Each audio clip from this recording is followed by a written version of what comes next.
What is up, guys? Rakakas here, and this is the weapon guide for the Type-95B-1. This is the last unlocked carbine in the game, and let's get right into it with the stats. First, damage and range.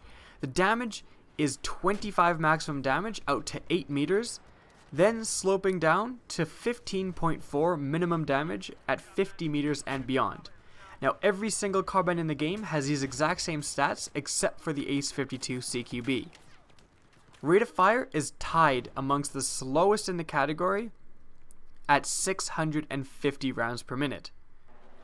Bullet velocity is nothing special either, 490 meters per second. You can compare it to the ACW-R, which has 500 meters per second.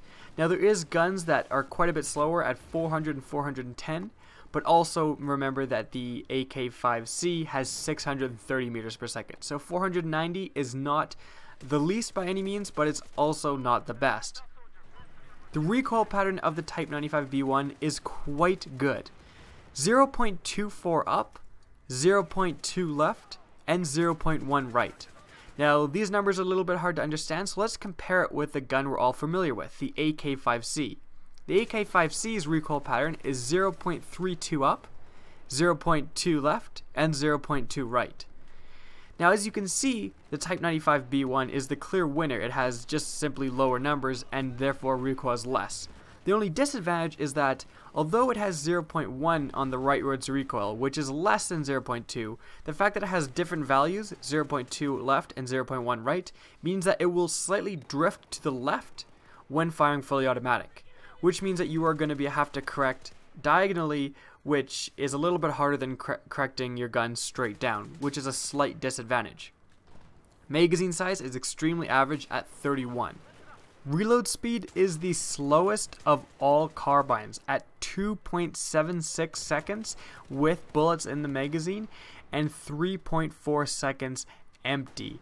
Now, this is compared with the A91, which is just a couple of milliseconds faster in either one, but when compared to most other carbines, it is definitely the slowest reloading carbine.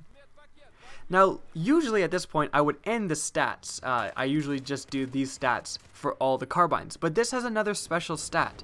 The Type-95B-1 is a bullpup weapon, which means that the magazine is located behind the firing mechanism, meaning that you are allowed a longer barrel when compared with the gun is actually pretty short. So if an M4, just imagine if the magazine was moved behind the trigger, the barrel can pretty much stay the same length, but just be moved further back into the gun. So you are allowed a more compact gun, and that this is better for close quarters combat.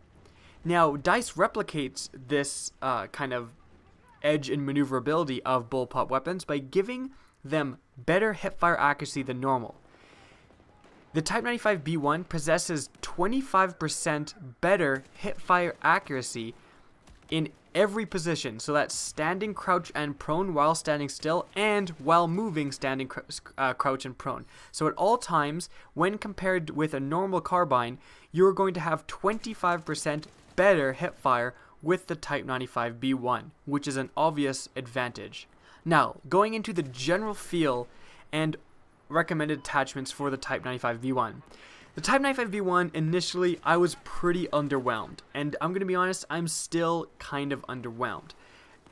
It is a good gun. It's definitely one of the more accurate carbines, for sure, even having less recoil than the AK-5C, which has extremely controllable recoil. The problem is, the relatively low bullet velocity, 490 meters per second, means that although the gun is quite accurate and recoils less, the disadvantage is that you're going to not necessarily be able to utilize this recoil to its full potential because you're going to have a little bit harder time getting kills at long ranges because of the really low bullet velocity. Now, the one interesting attachment setup that I did find with this gun is that because it's quite accurate, you can get away with using a little bit higher magnification sight. For example, the 3.4 scope, or also even the 2x infrared scope, or sorry, I think it's, I forget what it is, but the 2x thermal scope.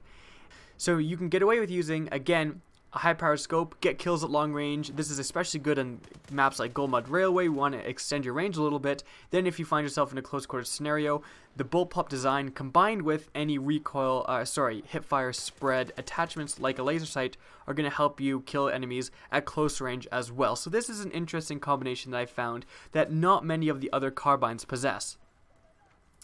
But again, overall, this gun is pretty average, if not less than average. There are guns, the AK-5C just does long-range combat better, and hipfire is usually reserved for close quarters.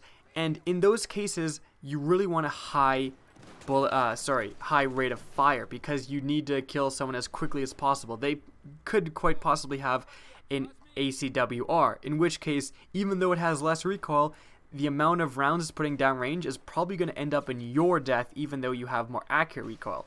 Remember that the A91 is also a bullpup design, but shoots at 800 rounds per minute. So the A91, you can take advantage of that gun and its very high rate of fire and its bullpup design, and it's a close quarter machine. The Type 95 basically is like a less good AK-5C at range, and it just has the added advantage of having better hipfire, which, don't get me wrong, is a pretty sweet advantage and a nice combination, being able to use a carbine for long ranges and then still be covered in the close quarters. However, again, this gun doesn't have the bullet velocity to really shine in long ranges. It is a good gun, it is not an incredible gun in my opinion, but definitely worth trying out. Hope you guys enjoyed the video. Remember to rate, comment, and subscribe, and as always, have a good day.